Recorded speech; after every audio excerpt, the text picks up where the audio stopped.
It all started with an email. "Hey, remember Blackwood Forest? We're doing one last trip before they tear it down for that new highway. Be there or regret it forever. Adam." I stared at the message, my fingers hovering over the keyboard. Blackwood Forest. The place where we used to camp as kids, telling ghost stories around the fire, daring each other to walk into the trees alone at night. It had been years since any of us had been back. Now, at 26, the idea of reliving those memories was equal parts nostalgic and unsettling. Adam had always been the adventurous one, the guy who'd jump off cliffs into water without checking the depth first. His emails were always dramatic, but this one felt different. Before they tear it down. Something about that phrase made my stomach twist. Still, I replied, "I'm in." 3 days later, I pulled into the gravel parking lot at the edge of Blackwood. My old friends were already there. Adam, grinning like always, Christy rolling her eyes at one of his jokes, and Mark, looking like he'd rather be anywhere else. "You actually showed up," Adam said, clapping me on the shoulder. "Thought you'd chicken out." I forced a laugh. "Yeah, well, someone's got to keep you idiots alive." We grabbed our gear and started the hike in. The forest was thicker than I remembered, the trees pressing in like silent watchers. The air smelled damp, earthy. The further we walked, the quieter we became, as if the woods demanded respect. Then, as the sun dipped below the trees, we heard it. A whistle. Clear, sharp, and wrong. It wasn't a bird. It wasn't the wind. It was a tune. 3 short notes, then 2 long ones, repeating. We all froze. "Did anyone else hear that?" Christy whispered. Mark swallowed hard. "Yeah." Adam, ever the skeptic, shrugged. "Probably just some hiker messing with us." But there were no other cars in the lot, no signs of anyone else. We set up camp in uneasy silence. The whistling didn't come again, but the forest felt heavier, like it was holding its breath. That night, as we sat around the fire, Adam told us the real reason he'd invited us back. "There's a story about these woods," he said, his voice low. "Back in the 1800s, a guy lived out here alone. Went mad, they say.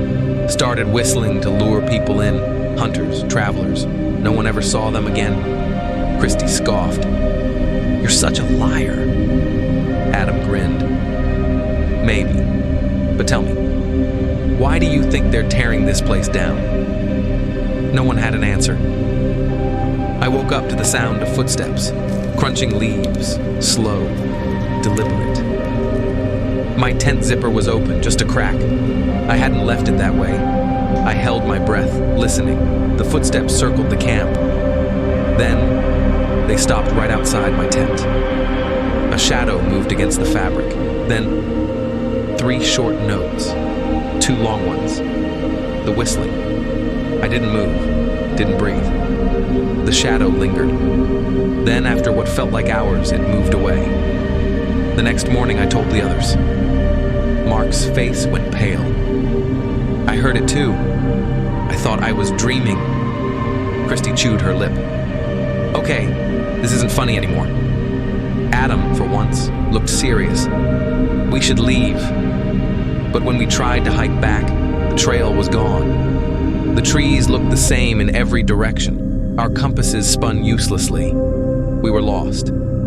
And then, from deep in the woods, the whistling started again. Closer this time, Christy was the first to disappear.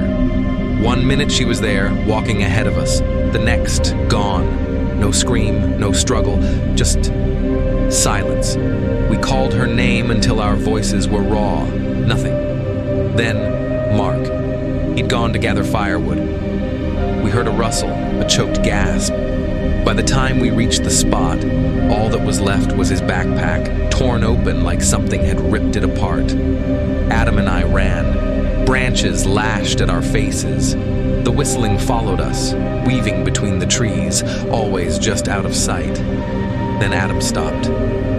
Look. Ahead, in a small clearing, stood a cabin, rotting wood, broken windows, and on the porch, a figure, tall, thin, head tilted at an unnatural angle. It turned toward us, and it whistled. We didn't wait to see more. We ran until our lungs burned, until the trees thinned, until we burst out onto the road, collapsing onto the asphalt. A truck screeched to a halt. The driver rolled down his window. "You boys okay? You look like you've seen a ghost." Adam and I exchanged a glance. "Yeah," Adam said hoarsely. "Something like that." The authorities searched the woods. They found Christie's jacket, Mark's phone, but no bodies, no signs of struggle. The official report said they got lost, that it was an accident, but I know what I heard. And sometimes, late at night, when the wind is just right, I swear I can still hear it. 3 short notes, 2 long ones, getting closer,